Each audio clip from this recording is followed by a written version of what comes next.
Okay, I get asked about what's going on with Airbnb constantly, so here's a couple new developments over the last few months since we last talked about that. So Colorado Springs about a year ago had decided at the city council level, after conducting a lot of citizen information gathering sessions, that they were going to allow non-owner occupants to have Airbnbs, which was a very exciting development. They had a very practical set of requirements to be allowed to get a license. So a number of us bought them down there.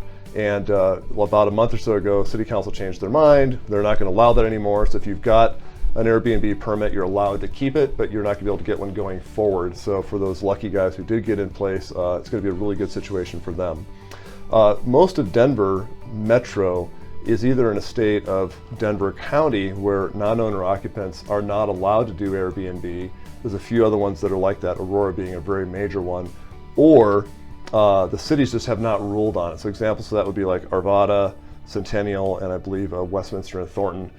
It came up in front of City Council. They either just did not decide, or they got to a gridlock and couldn't come to a conclusion on it. So it's just really not being regulated.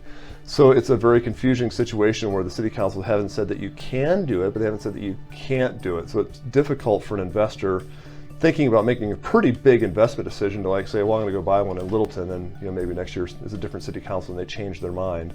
So at the moment, it's a very difficult time within the Front Range to do it.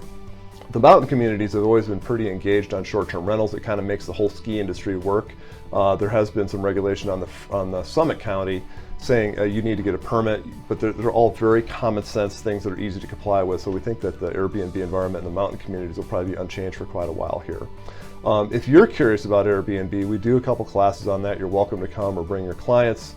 We have a tool called AirDNA. I have it for the entire state, so if you happen to have an address, the number of bedrooms, the number of baths, you can email me that and I'll pull the AirDNA report. It's basically like an appraiser's report.